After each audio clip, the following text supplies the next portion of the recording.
Thank you, and a very good morning to all of you. Great to see all of you up here first thing in the morning. I'm sure yesterday night was fun. Even if you're hungover, we'll try and wake you up with some great insights. As a sector, trying to realign ourselves to the changed consumption patterns after all these heavy investments have been made and a certain infrastructure has been built. Amit, let's start speaking about how we are adapting to this new consumption pattern where there's a whole lot of uncertainty around what people are consuming and depending on what they choose to consume, where they choose to consume it. Because streaming has of course had a big headway through those years of lockdown. People have, for different kinds of content, started choosing different mediums to consume. So what exactly are we doing as a sector to regain that audience back in big numbers? Right. Thank you, Akshaye. And so basically, I'm going to put across this way that we all understand as an exhibitors, we all understand, as, industry people, all of us, sitting on this stage or, off this stage at this moment, that definitely the consumer behavior has taken a shift or, it has changed. At what degree? That is basically a question mark. I mean, everyone has their own guesses to be made. But as rightly put across, that if Indian box office in terms of admission is down by 16 to 20%, here we are talking about the North India is down by around 50%. The Hindi box office specifically, if you talk about. If you talk about Telugu box office or Telugu audience in terms of coming to cinemas, they are down by around 30-35%. In Maharashtra, it is again 30-35%.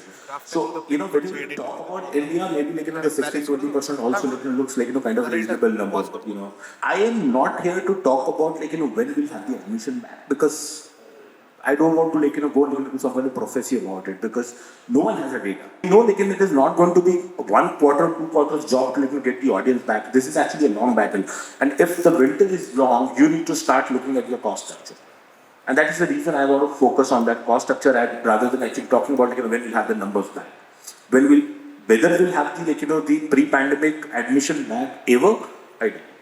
I mean, probably we have lost 10-15% kind of audience forever. They may have shifted to some other form of entertainment. But when it comes to cost structure, now this is a new reality that this is the kind of number which is coming. This is the kind of admission which is coming. Now you have to go and relocate your business with that number. So the first point which you need to go and correct yourself is actually the real estate cost. So if all multiplex operators, the real estate cost pre-pandemic was around 22% of their revenue, that number has shot up to around 20-30% in the last year. I mean, when we saw the last financial year as a full year working. So the whole idea is to reduce it down to again that 20-22% number.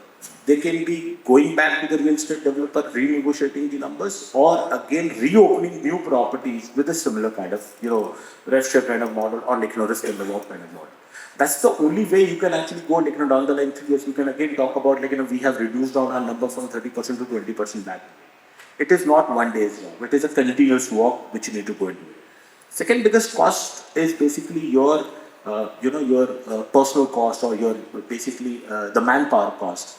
I think one of the best example I keep on giving to my team also, when you look at pre-2010, 2008 era, if a 4-screen multiplex has been built, used to go build a box office with 5 POS and 6 POS.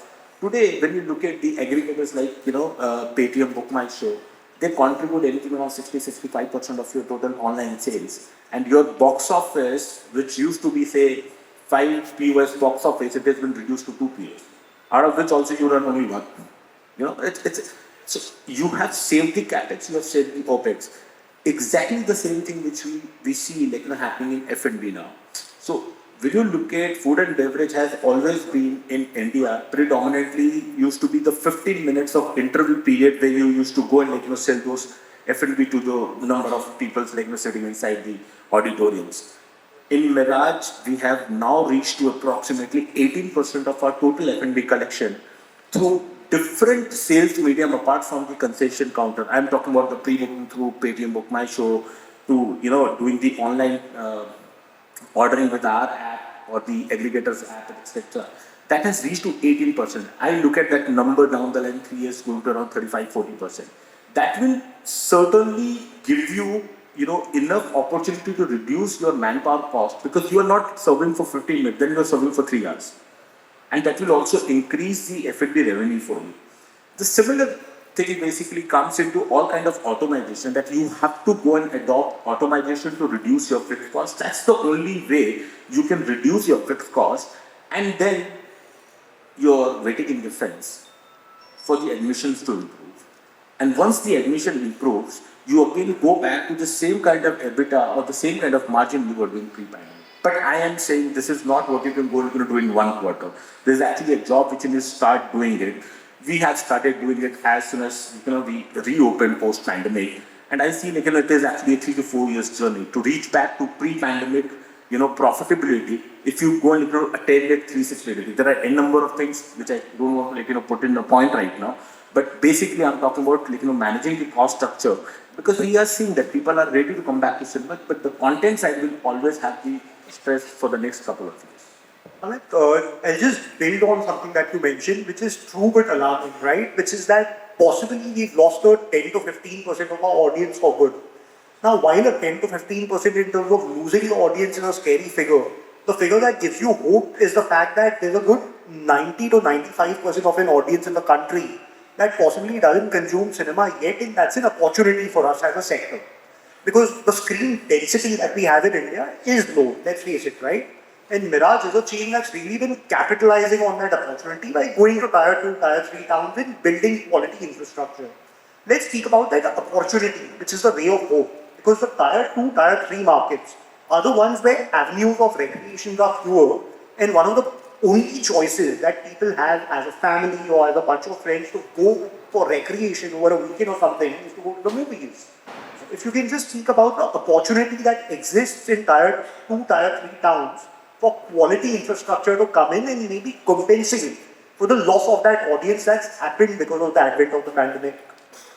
So whenever we are talking about loss of this admission, I'm talking about a same store basis. I'm not talking about as an industry specific. That if we have gone and done 100 admission as an industry pre-pandemic, we have gone and done 84. That's really not the right number to look at. You have to actually look at it on a same store basis. To answer your point into 3 points, I would put across the first point as a sector. If you ask me, I must have sound very concerned when I have answered you the first 5 minutes. I must have sound very, very pessimistic. But if you ask me, this pessimism is the opportunity. That's what we are banking on. So as a sector, if you ask me, I was never ever so bullish the way I am today. The reason is that pre-pandemic, probably we all were flying high, but at the same time, we were not looking at the concern with this industry, and the concern with this industry, which has been done by us only, the mistakes which has done by people like us only, that we have gone and given a real estate rental which is unimaginable and unacceptable. But today, what happened? The market has corrected, the pandemic has corrected itself, and this becomes actually the biggest opportunity. Definitely, pre-pandemic or today, the things which did not change is that 70% of India's population does not have a good cinema nearby to them. That did not change. So that opportunity of 70% of the India's population still exists, which was there pre-pandemic also and today also. So what changed is that pre-pandemic, probably for those cinemas, you were paying very high real estate cost, you were doing a lot of capex cost, which was not required. But today, probably that entire reinstatement of the business and the business cycle which got changed post-pandemic, it has reinstated itself. The business scenario has reinstated itself, and it becomes a fantastic opportunity for anyone to go open cinema screens again in this country. Number 3, when it comes to Miraj, as I've told you, suppose I have around, so we operate currently close to 200 screens right now. See, out of which around, if I have 150 screens where I am giving a, let's say, fixed, rentals to my real estate developer, if I go and open another 150 screens in a pure revenue sharing basis, So this is exactly what I'm talking about. Like down the line, 3 years, probably you again drop down from 30% of your, rent revenue ratio to down to again 20%. That is the opportunity I'm talking about. So answer your question. We are going very, very aggressive. As we speak, we have around 55 screens in fit out in different part of the country. And we should be around 300 screens in next year, when we come next year to Big Cine Expo. Probably will be the 300 screen kind of cinema chain. But I am talking about that is what the opportunity and this is what we are trying to capitalize. Interesting, Amit. Coming to you, Han, of course, technology is one of the bigger contributors when it comes to capex deployment. Right now, while national chains that have access to funds have the ability to deploy a certain degree of capex, the long tail of the exhibition sector has gone more conservative than it ever was in terms of fresh capex deployment. And that actually calls for a degree of innovation in terms of the tech that's provided to the sector, where at reasonable capex, you have a better impact on the returns that come out of it. So, and the other thing that's happening, which we've observed with movies like Oppenheimer, is that the willingness to buy tickets, even at slightly higher prices, was there if the experience that the consumers had is premium and top-notch and worth their money. Christie, of course, is a company that's really been on top of the game in terms of the best of projectors that are deployed across the country.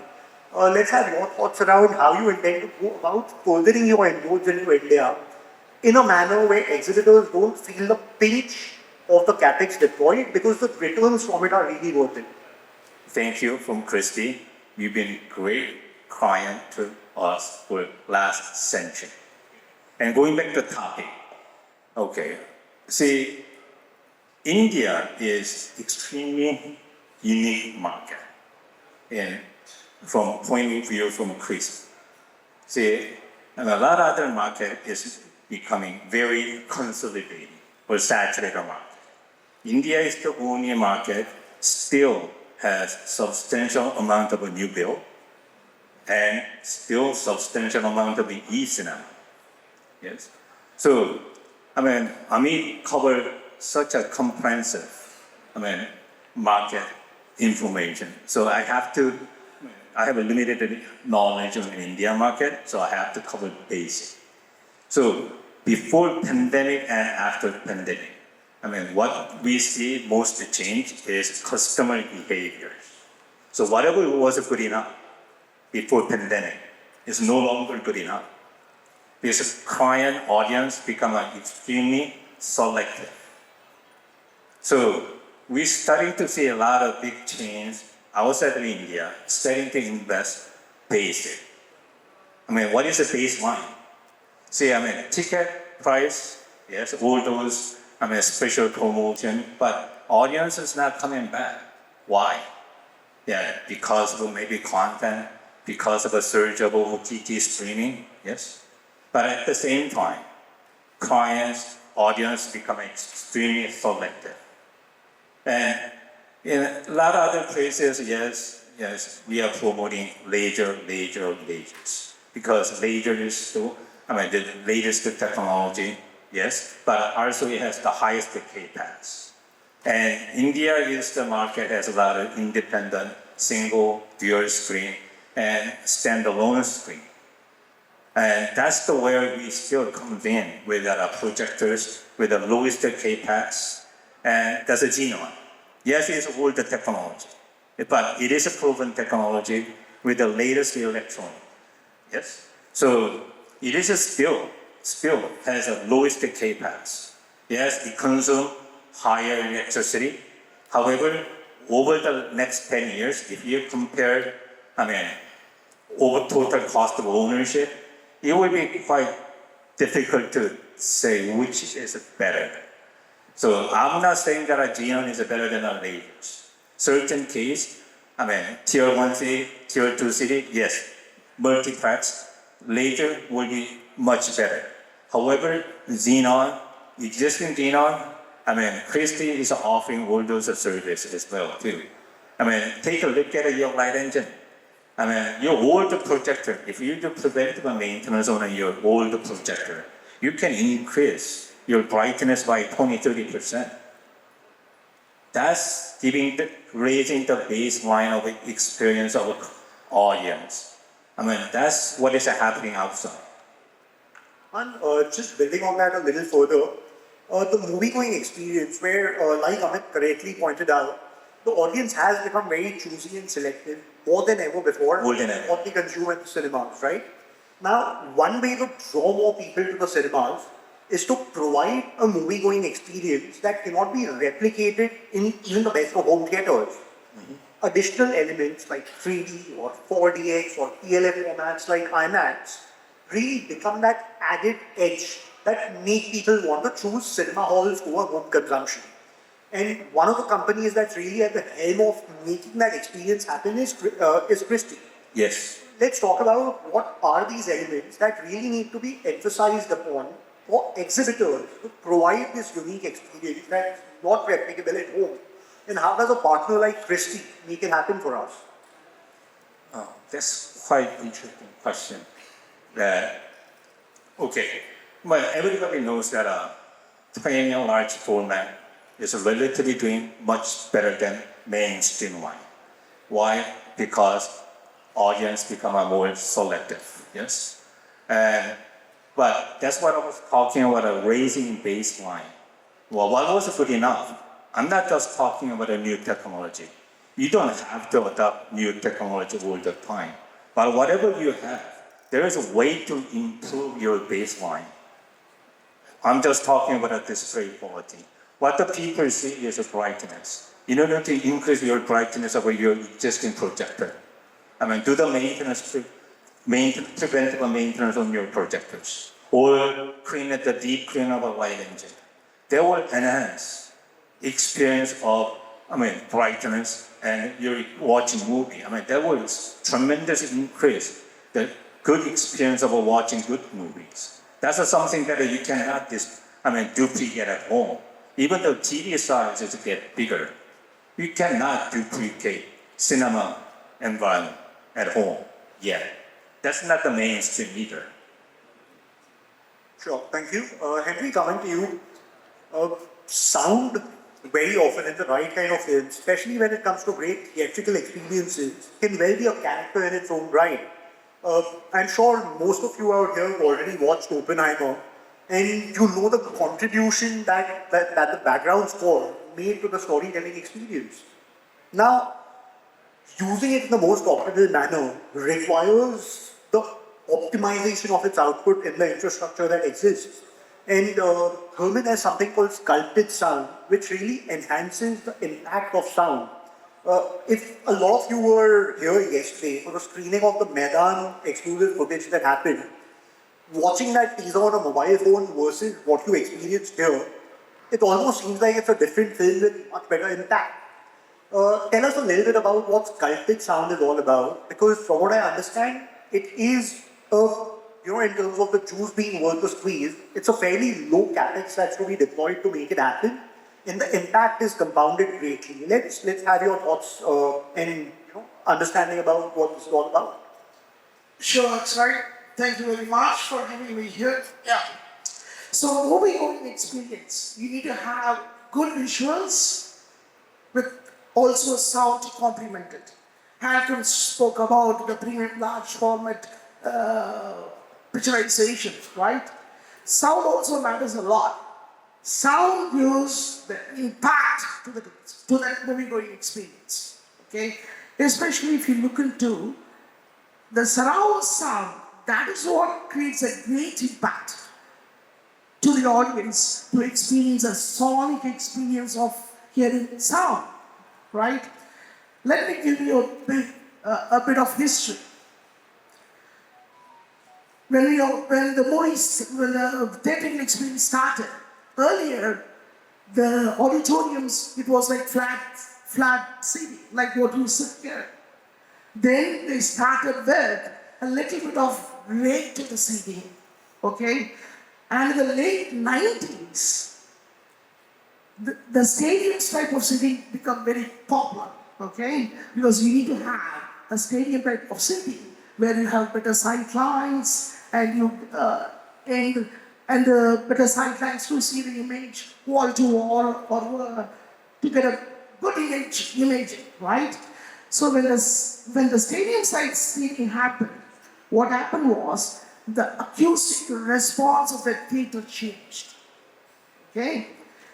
And that had impacted the surround sound, the surround information, right? So basically, the surround, people started to hear not the sound coming from your top of the head. Instead, it was localized, was coming onto your left or onto your side, right? And that sound information was not properly dispersed to the audience. That was because of the acoustical response that changed due to the stadium type of seating. Okay? So there were 2 points. One, the sound information was not giving a solid experience to the clients. And number 2, also the coverage was not there. Okay? People sitting behind, they had a lot of surround information. People in the middle had what was required. And the people sitting in the front rows, the surround information was totally lost. Okay? So JBL has a solution to counter this issue. We have a system with the existing line of products, the way we implement, we sculpt the sound towards the audience where we increase the sweet spot. Otherwise, the sweet spot is very narrow. We enlarge the sweet spot, giving more surround information, reaching to every seat in the auditorium. That's the solution we have. The way we do business to generate newer revenue streams that probably didn't exist or to optimize further revenue streams that have been at play. If we can have some thoughts about how the exhibition sector can really innovate and go about creating new revenue streams or maximizing the revenues out of the ones that were possibly suboptimal. Any thoughts on that? Hi, good morning everyone. I was really hoping Amit would leave a couple of points for me to discuss, but now that he's touched upon everything.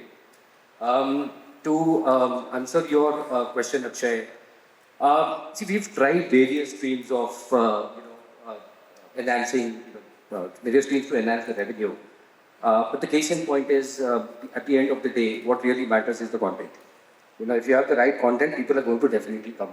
We've tried, hosting birthday parties. We've tried hosting, private seminars and so on and so forth. But the contribution towards the top line from all these revenue streams has been absolutely nil. While the effort has been there 100%, but the effect has been absolutely zero. But as I said, content is key. It will always remain, to drive the footfalls to our cinemas. One thing I would definitely like to, besides the topic that we are discussing, is why, yes, there has been a reduction in, the admissions that we were clocking, post-pandemic and whatever we are doing pre-pandemic. One, very particular trend that we've observed is people are spending more.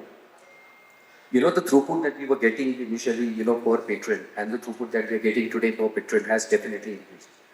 It could be spent on the average ticket prices, or it could be spent on food and beverage, but people are definitely spending more. While yes, people are coming, but whoever is coming is spending more, which is a definite positive, for the business. Being an eternal optimist that I am, I really hope, and I'm sure, things would change gradually. It really won't be going back to the pre-pandemic levels, but then, as I said, whatever you are earning per seat, you probably will end up with that in the next couple of years. Just to add a little bit about, the company that I represent, Moderator Cinemas, our thought process, whether it was pre-pandemic or, pandemic struck and nobody was aware. But since inception, and we started our first cinema in India in 2013, we have been always very, very cautious on the kind of capex spend that, we were doing, the kind of deals that we had with, our developer partners. And also the costs, that the operational costs that we were incurring. For us as a cinema chain, if you ask me, there hasn't been a lot of change that we had to make post and pre and post pandemic, because we were always operating on a very different business model. which I'm happy most of the chains are now adopting to, and I guess that's the real way forward. Yeah, but I really hope things should change. The topic here is the survival of the fittest, and yes, we all are struggling, and I'm sure we'll come out of it. I mean, that you spoke about optimism, I guess that's a sentiment all of us share. If any of us in this auditorium have been in the business for the last 2 years, it's probably because all of us are eternal optimists in this room. But Satwik, let me actually build on what you said a little further.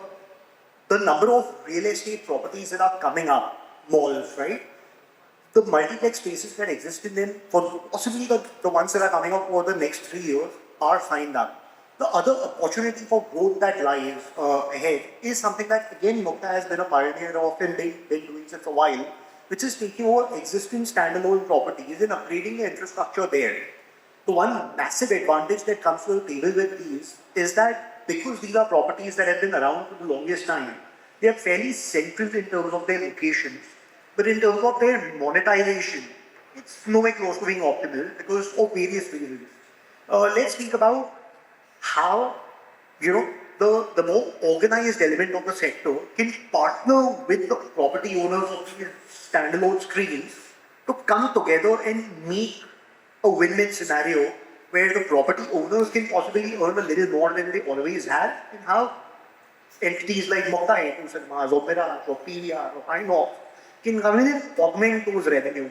What are the kind of models that can be looked at which become a true win-win? Unfortunately, because of the single screen model, they haven't been able to really succeed in, getting revenues coming in. Also, there has been an issue with the kind of infrastructure that these particular single screens have to do. So one definite point is, to partner with such single screen owners across the country to enhance the particular infrastructure of that cinema. Now, when we say enhance the infrastructure, it definitely comes at a cost, and that is a definite code which I haven't been able to really crack. While we were able to, upgrade and, build infrastructure on a couple of single screens that we operate today, and we've been very successful in doing so. But at the end of the day, the capex really matters, So if the developer is ready to share the cost of the capex, we are very happy to come in as an operator and take care of the operational costs. So if that model can be worked out, we're very happy to explore. So that's the vanilla way of partnering, right? The other bit that can actually come into play is taking over and becoming a service provider for certain operational elements, right? We just spoke about how F&B as a sector can really be consolidated by a unifying aggregator to ensure better economies of scale, better margins, better quality control and stuff like that. Do you think that's an opportunity that lies, especially in the northern parts of the country, where for an overwhelming majority of these standalone screens, the F&B operations are outsourced? Most definitely, Akshaye. And in fact, we are, partnering with a couple of theatre owners, the standalone 2-3 screen cinemas, while they operate by their own brand name. But the entire management and operations, especially F&B, is done by us. Because we have the know-how in place, we have the required infrastructure to help them to build their revenues on. We also help them to get a better rate for their products. So we are already into this. We are helping a couple of guys to enhance on their F&B especially. That's great to know for all of you exhibitors who are looking to enhance F&B revenues. Catch it right after the session. Everyone can reach out to me in case you want to enhance your F&B, but we are always there. Amit, coming back to you, there's consensus around the fact to enhance revenue, the fuel for all of us is really content. While there are movies that are being made, there are big screen spectacles being made, there's only a certain number of them that can be made between the local industries and Hollywood to come in week after week and contribute. Having said that, in terms of the inventory of seats that exist in the country, are those being filled up? The answer is no, because the average occupancy levels, especially in the northern parts of the country, is nowhere close to being anywhere close to capacity. Which brings an opportunity around alternate kind of content and programming to come at play. Where I think yesterday there was conversation about how PVR INOX got BTS concerts to happen live, a Coldplay concert to happen live, Asia Cup, or I think one of the cricketing tournaments was broadcast in cinemas. What are the other kind of streams that can really be taken to the audiences through theatres in a manner where the movies that come in can be complemented by alternate programming to potentially get newer kinds of audiences to theatres?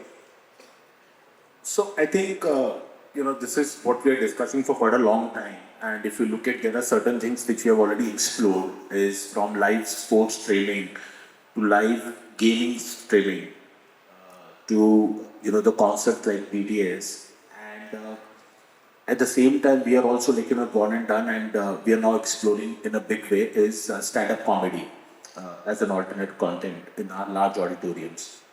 But I'll tell you something which Satwik also pointed out that see when you look at the revenue out of the total this alternate content is minuscule. It is a good marketing gimmick. If you'll ask me honestly, we also do that. But end of the day, when you make the P&L, you're nowhere sitting anywhere. It is actually a good point to talk in a panel discussion, stage, and in PR. But honestly speaking, it does not need the it does not move the needle in terms of your P&L. But one thing which I personally believe is basically the biggest opportunity in this entire period is alternative content from the rest of the world. See, because when you look at predominantly in India, anything which came from out of India, it is Hollywood. But that's not reality. It's American films which you predominantly release, right? But when you look at today OTT consumers, they are consuming content from European content, East European content, Korean content. I mean, K-drama is one of the biggest hit in this country. Indonesian films, right? So when you look at those kind of content, now what happened is exactly this is the situation from 2008-10 to 2020s. Satellite has actually fueled South Indian dub film in the North Indian language. And we can see this result today in terms of all the pan-India films from Pushpa to KGF to Triple R and all of that. But that's exactly what is going to happen with the other, the French film, the Spanish film, the anime. I mean, you look at Japanese anime films doing very, very well. I mean, we have actually gone and released a couple of them and it did very, very well. The similar is the case with, say, maybe a Korean film coming tomorrow. So I see that replacement of less number of content coming from, say, Hindi film industry or from, say, American film industry. The gap can be filled by this content and there are takers for that. Because if we are talking about that consumer behavior has been changed by OTT viewing, so I am saying that consumer behavior has been changed for good also. It is just not bad. Probably they are not watching more number of Hindi films. They are watching more number of Spanish films. They are watching more number of Latin films. They are watching more number of K-drama. So please bring those content, what content the people want to see. And I think the work has already started on that. While that's a very interesting opportunity, it is also a bit of a concern that stems out of it. Let me actually ask you guys, how many of you, or including all of you on the stage, have nephews, nieces, kids who are between the age bracket of 3 to 13? Hands up, please. That's a few. Just want to know how many of them, if you know their consumption patterns for entertainment, are consuming content that's coming out of India. Anything? Anyone? Minuscule, possibly? Most of them are kids who are consuming Japanese anime, Korean content, or they're Disney kids. Now, one thing that scares me as an exhibitor is that the ticket buyers of tomorrow, are we grooming them well enough in terms of the content that they consume stuff that's made locally? There's hardly any Indian content that comes out that appeals to the demographic that will grow up to be our ticket buyers tomorrow. What are your thoughts on that? Do you think that is a potential scare? Do you think that's an opportunity? I think that's not the right way to look at it, if you ask me. Because if we talk about basically, you're talking about consumption in terms of OTT, what Theatrically as well. even theatrically we talk about, see what is happening today is, it is actually the right set of content you need to provide to the viewer. That's what the point here is. And there are certain sections for every kind of content. There are certain sections for every kind of content because as an individual, we differ in terms of our taste. There are not universal content. Universal content is Avatar, the universal content is Avengers Endgame, universal content is Pathan, universal content is KGF, universal content is Triple R. But every time you cannot make those kind of films. See, because we are also in the content side of the, the business, just not in the exhibition side. So we have to be very true to yourself. Like, if you are making a particular content, it is going to appeal to what section of the crowd.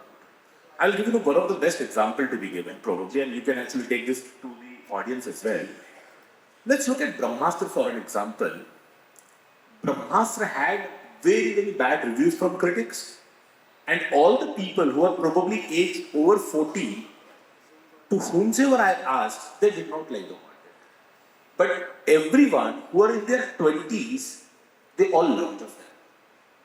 So, basically, when you're making a content, just give an example that if you make a content and which appeals to from kids to old age people, then probably you are talking with the collection in India bare minimum 2,000 crore plus for a film, right? So that is what the potential we are talking about. Because any particular film which is a pan-India film, which is maybe a, KGF, which is like a mafia film, has gone and done 1,000 crore kind of business in India. So if today probably you have a 3 idiot coming in, then probably the business can go to 2,000 crore also. Because that is one of those kind of films which appeals from, kids to old age people. So having said that, we need to understand that if a Rocky Rani also goes and does 100 crore rupees in 10 days time, if a Satwik ki Gatha also reaches to that kind of number. Even if you look at, Hindi film like Vicky Kaushal's Hatke Jara Bachke also reaches to 100 crore number. So there are certain audience base who's coming for a particular film, a particular genre. And at the same time, Pathan goes and does 500 crore rupees business only in Hindi. Now you have to look at Jawan's ka number.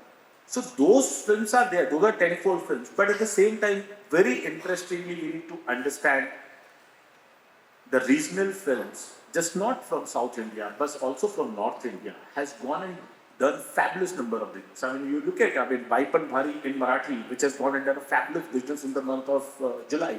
When you look at Carry On Jatta, has broken all the record in Punjabi. So I think we are blessed.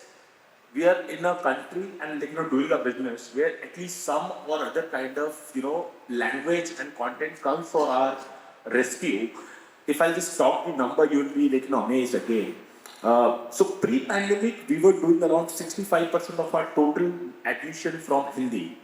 In the month of July, our total admission from Hindi is 70%, 1-7. But still, after January, this is the best month of the year so far. So it is what we need to understand that consumer, you cannot put a consumer into one basket. Every consumer city specific, rural specific, according to region is very, very different. Putting a consumer, at least in India, into one basket is the biggest mistake which we're going to talk about. So I think we need to look at it from region specific, city specific, tier 2 city specific, price point specific. I mean, Oppenheimer, Babu, one of the best example. Globally, it is like a 3x difference in terms of collection, right? Look at India. It is a 3x difference in the other way. So if Oppenheimer has gone and done say 300 million, it's $1 billion for Barbie, right? Globally. But in India, as Barbie's collection is 1/3 of Oppenheimer's. So you cannot put Indian audience into one basket, and you have to actually look at it regions. Very interesting. Satwik, coming to another aspect that's really been debated, spoken about on a lot of public forums, is the ticket pricing. While clearly for movies like Pathan, KGF, Oppenheimer, people are willing to pay a premium, and we've witnessed that with the fact that the highest ticket prices ever seen, you had shows at 3 in the morning running house full. The other side of the spectrum, you have examples of the two movies that Amit just mentioned, which are Satya Prem Ki Katha and Zara Hatke Zara Bachke, where buy one get one free kind of schemes were deployed and those turned into big victories. So, is there a need now to have clear demarcation around very content-specific fine-tuning and bespoke ticket pricing strategies, where for these kind of movies that there was a narrative around becoming OTT films rather than theatrical films, can these kind of sales promotional schemes really play a game-changing role in turning those back into theatrical successes? So actually, yes, multi-screen cinemas have always, had dynamic pricing you have for various films. See, it all depends on the demand for that particular film. If there is a demand, then you price the film according to that particular demand. If you feel, depending on the buzz of the film in terms of the pre-release, and if you feel that the film is not really carrying a very big demand, then you price the tickets accordingly. So yes, we have been following dynamic ticket pricing all this while, and it has really benefited us.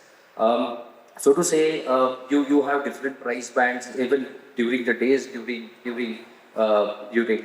weekdays and weekends, and so slot-wise pricing is there, and it will always be around to stay.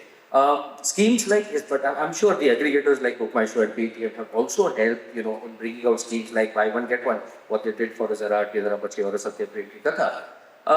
This will always help to drive the audience to the cinemas, and we definitely need some channels, to drive people back to the cinema. It just won't be the content alone, but it would be the pricing strategies as well. Well, thank you. Those are the lovely insights. Let's open this to questions from the audience. Anyone who wants to ask anyone anything with a raise of hands, we'll start with the gentleman in the first row. If you can have a mic, go for it, sir. Yeah, hi, good afternoon. So this is Bhuvnesh, I'm from Miraj Cinemas. My question is for Mr. Kim and Mr. Henry. So the discussion is for the survival of the fittest. So now, since we all understand that admissions are coming more than the expected time to reaching at the multiplexes, I want to understand more from the projection and sound providers. Multiplexes are doing a lot of things when it comes to the securing the bottom line and shrinking on the cash flow part and all these things. Our entire industry cash flow is into the a very very concerning stage right now. So I want to understand from your part, do you have any sort of models where that can actually secure our capex effectiveness and the opex effectiveness in that part? Or maybe you can actually give us some sort of help where actually we can actually look into the expansions, but our cash flow is in the concerning stage. So what sort of models you have for the multiplex providers so that they can actually, getting into the the survival things? Actually, what we do in India here now is we improve our in-country service. Yes. So in order to prolong the existing projector and extending the lifespan in India, we provide a local service. Plus, we are extending our warranty service beyond 10 years. Well, I hear quite interesting story from Mr. Amit. I'm a theater exhibitor. Single, standalone, multiplex, yes. And I was talking about a raising baseline, yes. What is a baseline? What is a good enough? It would be different for standalone, singles, cinema chain in tier 3 city with a tier 1 city with a multiplex. They would be too different because client will behave differently.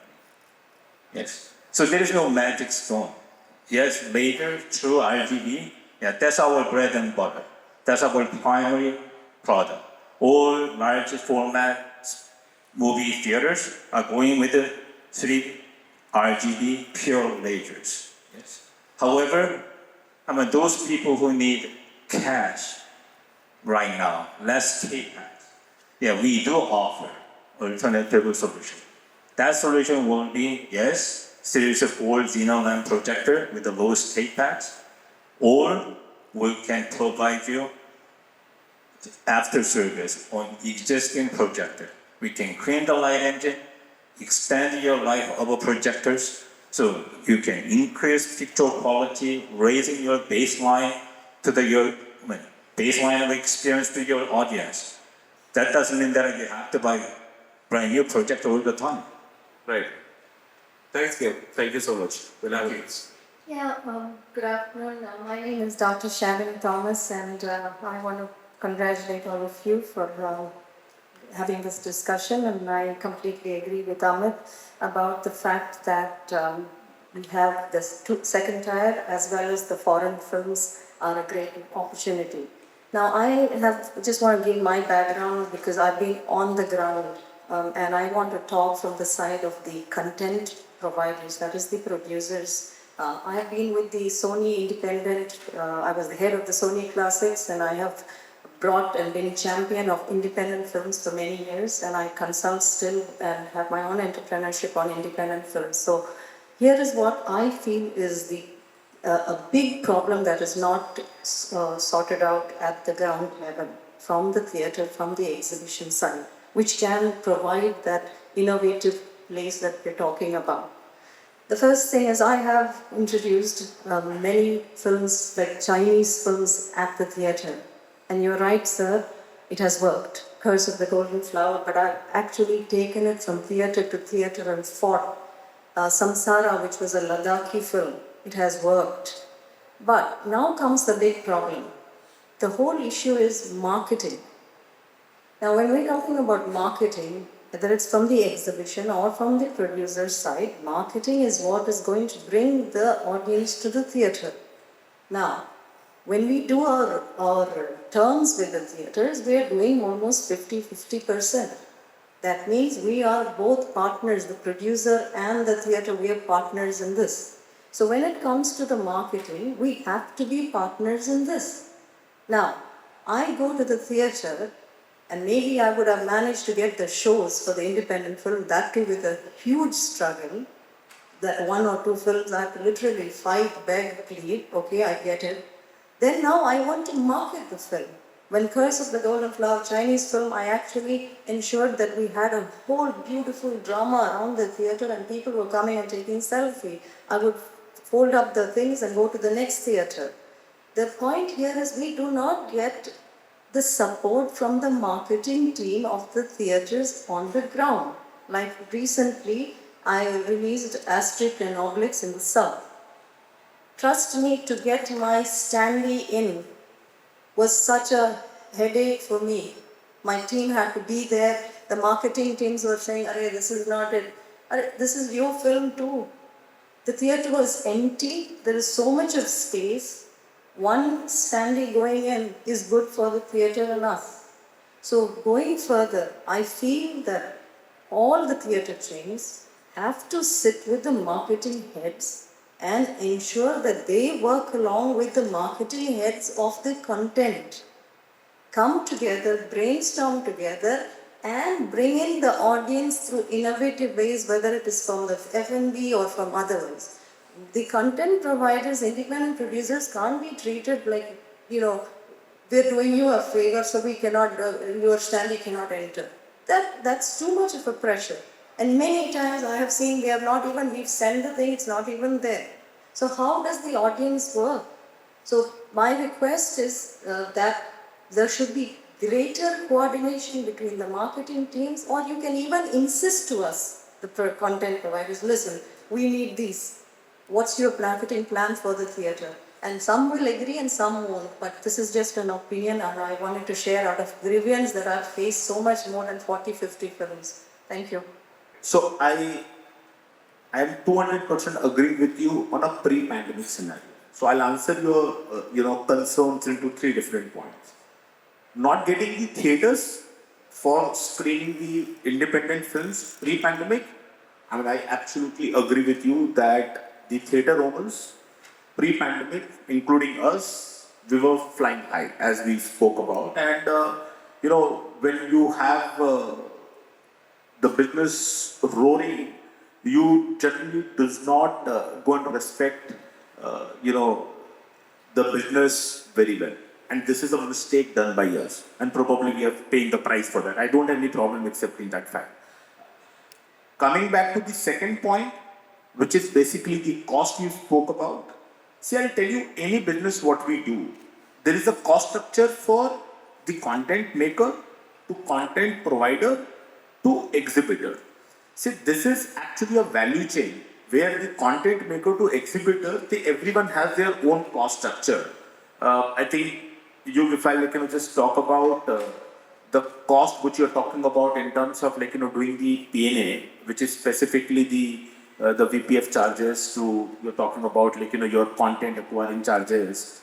See, in the similar way, theatre owners have their own fixed cost. I mean, if you look at every particular show, if I put across, in general terms, a particular show cost us anything around 3 to 5,000 rupees as a fixed cost, which is a real estate rental to staff cost to electricity cost and everything. So, and as Kim was also talking about, and Bhuvnesh also mentioned that point, a projector which was, say, pre-pandemic, a lamp projector which was costing us around 20 lakh rupees, now it has gone to 50 lakh rupees because of the laser.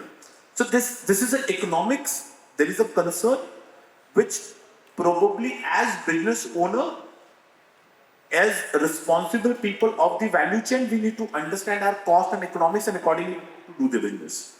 Coming back to the most important point, which you mentioned about the marketing. See, I'll tell you, pre-pandemic and post-pandemic, there is a big amount of difference which has come. Here right now, if you go to any multiplex, chain, and you will ask that, probably we are doing this kind of films and we want your support. Pre-pandemic, we were not very keen on doing it because we were, as I've told you, we were in our own seventh sky. But today, every single multiplex operators, including us, we are looking at those individual films and we are supporting them. The only difference which I'll talk about in terms of marketing cost, I'll give you what we have gone and started now. And probably you will appreciate the fact how the marketing cost reduces and you reach out to the right consumer. So there is a technology which we are using. This is digital ticketing in the form of WhatsApp, done by a company called Bill Me for us, where if you go to watch a movie in Miraj cinemas, you have been given a digital ticket which comes in your WhatsApp, and that basically opens only once you see a trailer of an upcoming film. So suppose you're coming up with an independent film.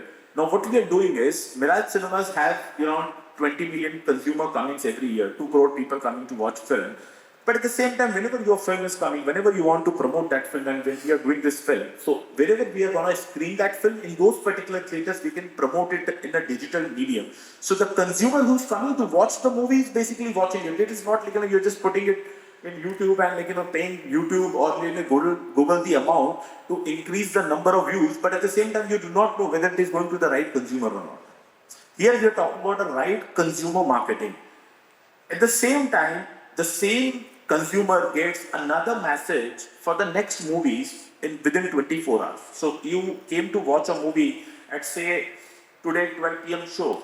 Tomorrow morning 10 a.m. also you will get another message talking about our next week's movies.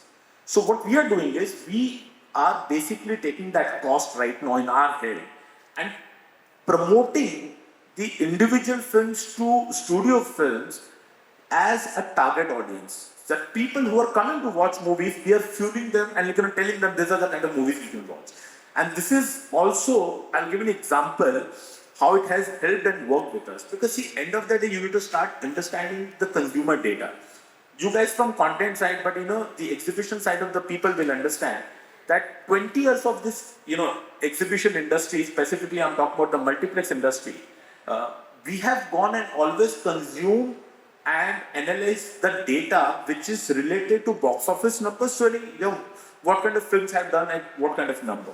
We have also gone and done the analysis in terms of F&B, what kind of product being sold in F&B, popcorn, coke, sandwich, etc. But we have never gone and done property in Calcutta. We have gone and done the Harry Potter Film Festival in the 12th of May this year. And we selected the data because that property is just 2-3 years old property. That property we started post-pandemic.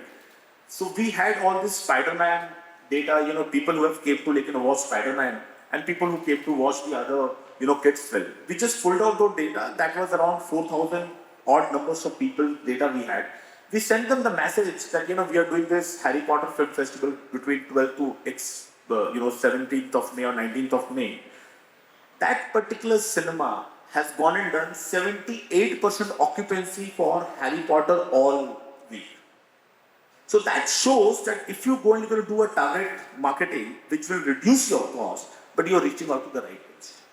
So answer your question, yes, there is a change, there is a shift in our thought process also, yes, we are able to to participate in terms of marketing the film, and probably marketing the film, the cost which we talk about doing newspaper ad to going and investing the money in places which is not required. I'm talking about target based marketing, so that reduces the cost.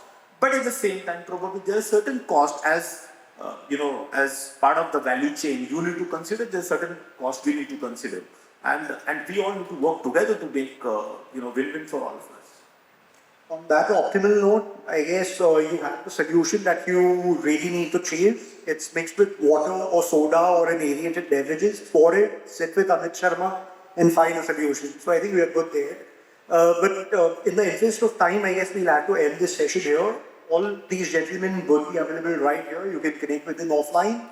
Thank you, gentlemen, for the lovely insights. Thank you for these thoughts, and thank you all of you for being a wonderful audience this evening. Thank you, Cine Expo, for having us. Thank you, everyone. Your thoughts with us here on this platform.